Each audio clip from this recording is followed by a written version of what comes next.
जय श्री महाकाल दोस्तों। और आज हम बात करने वाले हैं कुछ ऐसी चीजों की वजह से जिसकी वजह से आपकी जो प्रॉपर मसल ग्रोथ या बॉडी बिल्डिंग आप कह सकते हैं उतनी ज्यादा ग्रो नहीं कर रही है। तो चलिए गाइस, अब हम स्टार्ट करते हैं। तो जो हमारा फर्स्ट चीज रहेगी वो रहेगी प्रॉपर डाइट।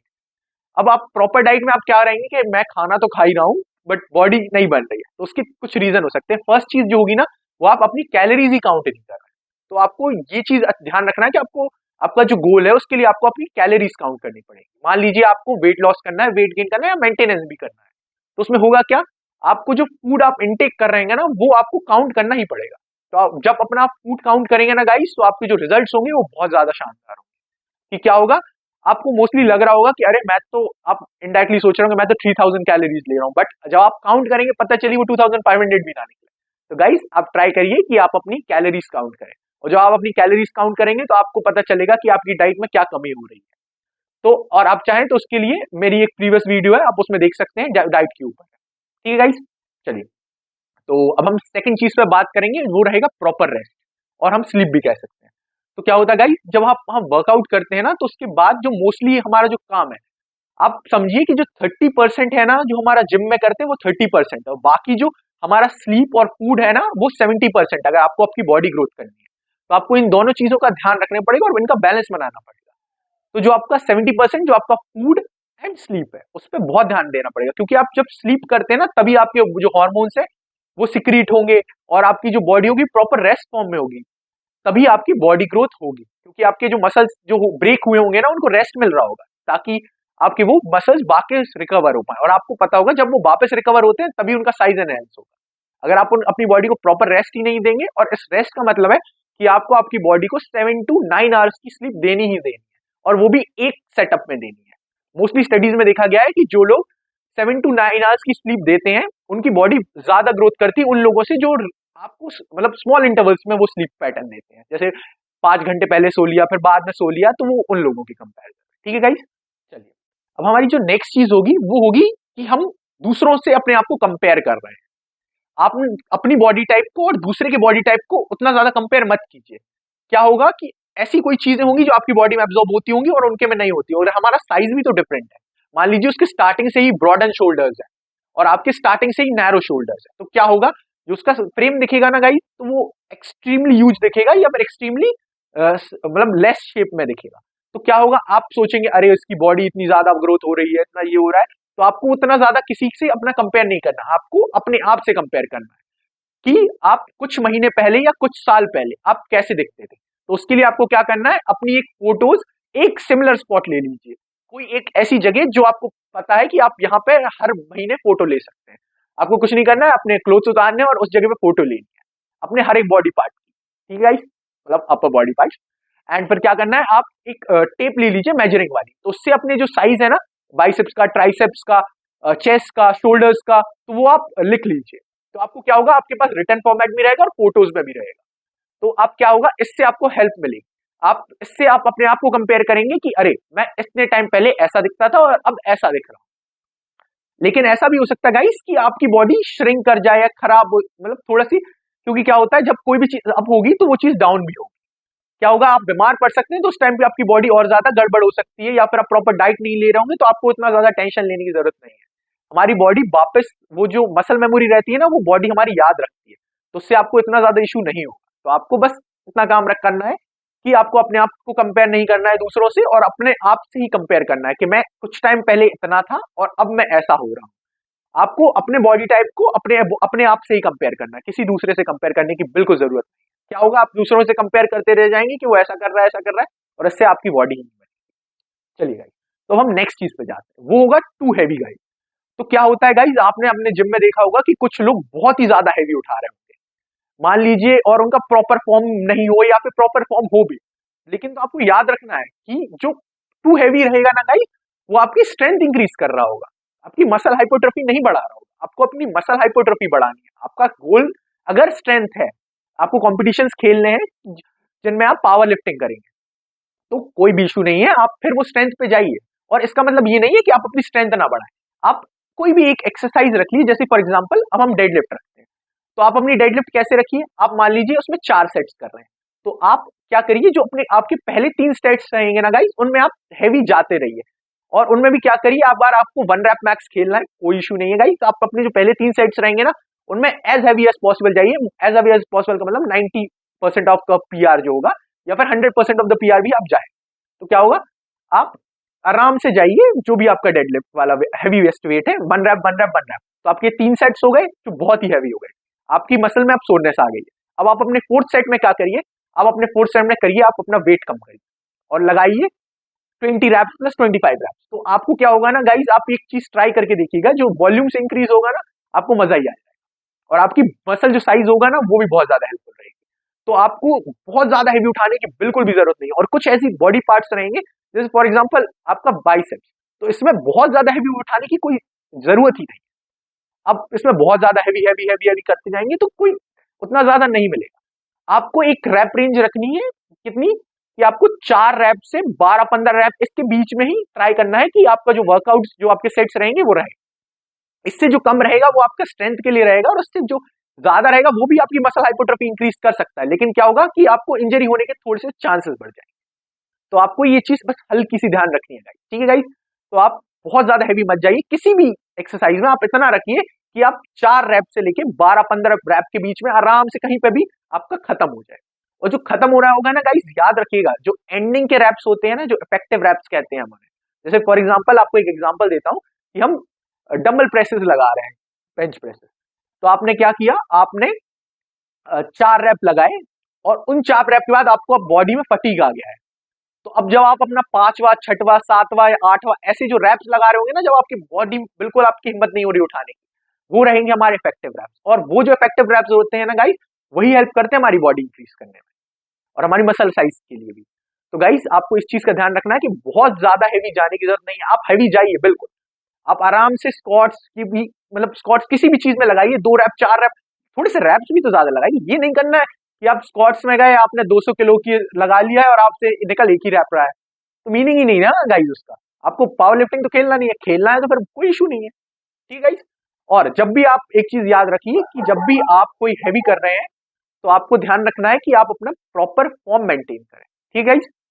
तो अब हमारी जो नेक्स्ट चीज रहेगी वो रहेगा कि हम हाइड्रेटेड नहीं रह रहे हैं। हाइड्रेटेड का मतलब आपको, जब आपको प्यास लग रही है उसी टाइम पे पानी नहीं पीना है, आपको डेली आराम से आपको 6 लीटर्स तो पानी पीना ही पीना है। उससे ज्यादा पिएंगे तो थोड़ा सा आपको ये होगा कि आपकी बॉडी में जो सोडियम होगा ना गाइस, वो निकल जाएगा आपकी, जो आप यूरिन करेंगे। तो उतना ज्यादा भी पानी नहीं पीना कि 10-11-12 लीटर पी लिया, लेकिन आपको इतना तो मेंटेन करना ही है कि आपको 6-7 लीटर्स डेली पानी पीना है।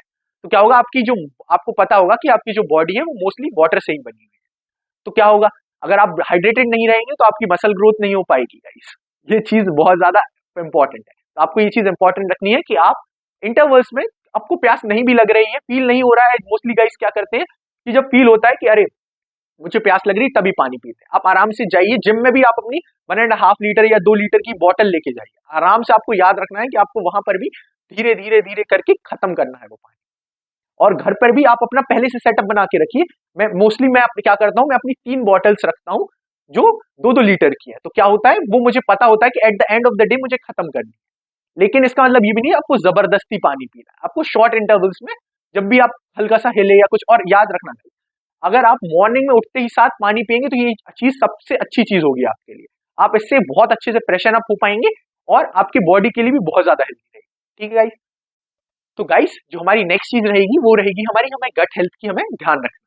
तो हमारे गट हेल्थ का मीनिंग क्या रहेगा, कि जो हमारा स्टोमक है ना, उसका ध्यान रखना है। आप कुछ भी जो खा रहे होंगे, आपको अगर एक चीज याद रखनी है कि जब आप मसल बिल्डिंग कर रहे हैं, तो हमारा जो मोस्टली डाइट है, जो आपके फूड जो आप ले रहे होंगे, वो आपको पेट को खराब भी कर सकते हैं। फॉर एग्जाम्पल, अगर किसी को मान लीजिए लैक्टोज से प्रॉब्लम है, तो क्या होगा, वो कोई भी ऐसी चीज लेगा जो मिल्क प्रोडक्ट्स टाइप रहेंगे, उसके पेट को, स्टोमक को खराब कर देंगे। आपको बार बार फ्रेशन अप होने जाना पड़ेगा, आपको डायरिया हो सकता है, या वॉमिटिंग या फीलिंग ऐसी नॉजिया टाइप। तो उससे होगा क्या, आपका जो मसल है ना, वो ग्रोथ नहीं हो पाएगी। तो आपको अपने गट हेल्थ का बहुत ज्यादा ध्यान रखना है। तो गट हेल्थ का जो ध्यान रखना है गाइस, तो उसमें वो कैसे हेल्पफुल होगा। गट हेल्थ के लिए आप मॉर्निंग में क्या करिए, आप जिंजर एंड हनी लीजिए। ये बहुत ही ज्यादा बेनिफिशियल होगा गाइस। ये मैं रोज अपने मॉर्निंग में फर्स्ट चीज मेरी यही रहती है कि मैं जिंजर एंड हनी। सेकंड चीज रहेगी, आप कर्ड यूज करें, उसमें हेल्दी बैक्टीरियाज रहते हैं, वो हमारी गट हेल्थ को बहुत ज्यादा हेल्पफुल, मतलब हेल्दी रखेंगे। और थर्ड चीज जो गाइस हमारी रहेगी, ये आप मोस्टली गर्मियों में ट्राई कीजिएगा, बटर मिल्क। बटर मिल्क बहुत ही ज्यादा बेनिफिशियल रहता है हमारे स्टोमक के लिए। तो आपको ये 3 चीजें आप चाहे तो इनमें ऐड कर सकते हैं। जो 4th चीज रहेगी वो हमारे मल्टीविटामिन भी रहेंगे, तो वो भी हेल्प करते हैं। और कोई ऐसा फ्रूट आप अपनी बॉडी में हमेशा लीजिए। आप हेल्दी फूड्स लेते रहेंगे तो वो हेल्पफुल रहेंगे। कोई भी फ्रूट्स जो भी आपको पसंद हो, आप पपाया भी ले सकते हैं, तो वो आपकी गट हेल्थ के लिए बहुत ही ज्यादा बेनिफिशियल रहता है। ठीक है। और उसमें आप एक चीज और ऐड ऑन कर सकते हैं गाइस की वाटर। जो हमारा वाटर रहेगा ना, वो भी आपकी गट हेल्थ को बहुत ही ज्यादा अच्छा रखता है। ठीक है। तो गाइस जो हमारा नेक्स्ट चीज रहेगी वो रहेगी ओवर ट्रेनिंग। तो गाइस हमें ट्रेनिंग करनी है, बट अगर हम ओवर ट्रेनिंग करेंगे, मसल्स को एकदम ही बिल्कुल ही उनकी बैंड बजा देंगे, तो क्या होगा, मसल डैमेज हो जाएगी। यहाँ पे अपन को मसल ब्रेक डाउन करना है, लेकिन डैमेज नहीं करना है। अगर आप उसे डैमेज कर देंगे तो फिर क्या, वो मसल उस तरीके से वो उनकी वापस ग्रोथ नहीं हो पाएगी। तो ओवर ट्रेनिंग से होता क्या है, वो मोस्टली बहुत ज्यादा डैमेज। फॉर एग्जाम्पल, अब आप लगे हैं 3 घंटे से 4 घंटे से 5 घंटे से वर्कआउट कर रहे हैं, नहीं गाइस, ये आपकी बॉडी के लिए मोस्टली साइंस में, अकॉर्डिंग टू साइंस देखा गया है कि जिनका वर्कआउट पैटर्न 45 मिनट्स टू 1 और 30 मिनट्स रहता है, वो बहुत ही ज्यादा हेल्पफुल रहता है। तो आप मोस्टली ट्राई करिए कि आपका जो वर्कआउट हो वो मोस्टली 45 टू 1 और 30 मिनट्स या मैक्सिमम 2 आवर्स, वो भी कम मैं बोल रहा हूँ। जब आप 30 मिनट्स वार्म अप्स, कार्डियोस एंड आपकी एब्स एक्सरसाइज अगर आप कर रहे हैं, तो वो उसमें इंक्लूडेड रहेगा। तो आपको ट्राई करना है कि आप अपना जो वर्कआउट रहेगा ना गाइस, वो मोस्टली 45 मिनट्स टू 1 और 30 मिनट्स में कंप्लीट करें। और उसमें भी आपको करना है कि हर एक्सरसाइजेस के लिए आपको अलग रखना है। जैसे फॉर एग्जांपल आप डेडलिफ्ट कर रहे होंगे, कंपाउंड एक्सरसाइज है, तो क्या होगा कि आप जब डेडलिफ्ट कर रहे होंगे तो आपको ज्यादा रेस्ट चाहिए, तो आप बिटवीन सेट्स आराम से 2 मिनट का ब्रेक ले लीजिए, कोई इशू नहीं है। लेकिन फॉर एग्जाम्पल आप कोई आइसोलेशन एक्सरसाइज कर रहे हैं, मान लीजिए, तो गाइस क्या होगा, जब भी हम कोई आइसोलेशन एक्सरसाइज लगाएंगे, मान लीजिए आप पेक्टोरियल फ्लाइज लगा रहे हैं, तो क्या है, वो आइसोलेशन एक्सरसाइज है, तो उसमें आपको बहुत ज्यादा रेस्ट मतलब की जरूरत नहीं पड़ेगी। तो आराम से आप 60 सेकंड या 90 सेकंड का ब्रेक लेंगे, आपका काम आराम से बन जाएगा। ठीक है गाइस। तो अब हम नेक्स्ट चीज पे जाते हैं। जो हमारी नेक्स्ट चीज रहेगी वो है, जो आपको इंप्रूव करेगी, वो है पोजिंग। अब देखिए गाइस, मोस्टली आपने अपने जिम में देखा होगा कुछ लोग पोज कर रहे होंगे, आपने सोचा होगा अरे ये शो ऑफ कर रहे हैं, बट बिल्कुल भी नहीं गाइस। जब आप पोज करते हैं तो क्या होता है, आप अपने मसल्स को फील कर सकते हैं बहुत अच्छे तरीके से। तो जब आप पोजिंग करेंगे ना गाइस, जिनको बॉडी नहीं भी है, आप हर एक इंसान, आप ट्राई करिए पोजिंग करने का। एक मैं पोजिंग पे भी नेक्स्ट वीडियो बनाने वाला हूं, तो उसमें मैं ट्राई करूंगा कि आपको पोजिंग अच्छे से सिखाऊं, प्रॉपर जीरो से, मतलब मैक्सिमम जो आप सीख सकते हैं उस फॉर्मेट में। तो क्या होगा, पोजिंग जब आप कर रहे हो ना गाइस, तो आपका फुल मसल स्ट्रेचेस हो रहे होंगे। तो जब आपकी फुल, आप एक बार देखिएगा पोजिंग करके, आपका जो वर्कआउट रहेगा ना, उससे ज्यादा आप एग्जॉस्टेड हो जाएंगे जब आप पोजिंग करेंगे। तो जो बॉडी बिल्डर्स रहते हैं ना, जो आप स्टेज पे आपने देखा होगा प्रॉपर जो पोजेस करते हैं, वो आपको लगता होगा अरे इजी है, वो बहुत ही डिफिकल्ट चीज है। वो जब आप करेंगे तो आपको समझ में आएगा कि बिल्कुल आपका जो मसल्स है ना, वो आप बिल्कुल, आपका जो माइंड मसल कनेक्शन वो बहुत ज्यादा अच्छा हो जाएगा। तो इस चीज में आप ध्यान रखिएगा, अगर आप पोजिंग करेंगे तो बहुत ही ज्यादा बेनिफिशियल होगा। तो मैं नेक्स्ट गाइस अपने वीडियो में एक पोजिंग पे भी वीडियो बनाने वाला हूँ, तो उसमें क्या होगा, वो आपको हेल्पफुल करेगी स्टार्टिंग बिगिनर्स के लिए पोजिंग कैसे करनी। और याद रखिए गाइस, कोई भी आपके बारे में क्या सोच रहा है उस टाइम पे बिल्कुल मैटर नहीं करेगा। जब आपकी बॉडी बन जाएगी तो वही लोग आपसे पूछने आएंगे कि आपकी टिप्स क्या है। तो आपको पोजिंग करनी है, जो आपके बारे में कुछ भी कह रहा है उन्हें कहने दीजिएगा। ठीक है। तो गाइस जो हमारी लास्ट चीज रहेगी वो रहेंगे stretches and proper warm up. तो क्या होता है गाइस, जब आप अपनी जिम स्टार्ट करेंगे, तो आप अगर आपने वार्म अप नहीं किया होगा, तो मोस्टली आपकी इंजरी के चांसेस बढ़ सकते हैं। तो क्या होगा, आपने जब वार्म अप नहीं किया है और आपकी इंजरी हो गई है, तो आपको बहुत टाइम आपके घर पर रेस्ट करना पड़ेगा, आप जिम नहीं आ पाएंगे। तो उसकी वजह से भी आपकी ग्रोथ रुक सकती है। तो क्या करिए गाइस, जब आप जिम जाते हैं तो आप प्रॉपर वार्म अप करिए। आपके वार्म अप पे भी मैं एक वीडियो बनाने वाला हूँ, तो उसमें क्या है, आपको शोल्डर मोबिलिटी पे थोड़ा सा ध्यान देना है, आपके चेस्ट पे मतलब स्ट्रेचेस पर थोड़ा सा ध्यान देना है, लेट्स के स्ट्रेचेस पर ध्यान देना है, लोअर बैक के स्ट्रेचेस पर ध्यान देना है। आप ये सब आपको करना पड़ेगा गाइस। क्या होगा गाइस, ये सब आपको बहुत ज्यादा बेनिफिशियल रहेंगे। और मोस्टली जब आपका कोल्ड वेदर रहता है गाइस, तो स्ट्रेचेस और जो वार्म अप्स रहेंगे ना गाइस, वो बहुत ही ज्यादा इंपॉर्टेंट है। और आप एक चीज करिए गाइस, जब आप जिम से घर निकल रहे हो, तब भी आप हल्का सा स्ट्रेचेस कर लेंगे ना गाइस, उस पर भी मैं आपको एक वीडियो बनाने वाला हूँ। तो क्या होगा, आपकी इंजरी के चांसेस तब भी रुक जाएंगे। क्या होगा, आपकी बॉडी बहुत ही ज्यादा गर्म थी और आप अब सीधे बाहर निकल गए, क्योंकि बहुत ज्यादा कोल्ड वेदर रहेगा बाहर। तो क्या होगा, आपकी बॉडी को अचानक से वार्म हॉट वो वाला फीलिंग आएगी, तो वो आपको बेनिफिशियल बिल्कुल भी नहीं होगी, आपको उल्टा नुकसान कर सकती है। तो आपको इस चीज का भी बहुत ज्यादा ध्यान रखना है गाइस। आप क्या करें, जब भी आपका वर्कआउट खत्म हो, थोड़ी देर आपको जिम में रुकना है, मोस्टली कोल्ड वेदर्स आपको आराम से रुकना है, थोड़ा सा अपनी बॉडी को कूल डाउन होने देना है, फिर आप बाहर निकलिएगा। ठीक है गाइस। तो ये कुछ चीजें हैं गाइस जो आपकी बॉडी की ग्रोथ को रोक सकती है। आप चाहें तो इन सब चीजों को अवॉइड कीजिए और उन सबको इंप्रूव भी करिए। तो चलिए गाइस, और ऐसी वीडियोस के लिए लाइक करें, सब्सक्राइब करें, शेयर करें। Thank you guys, bye.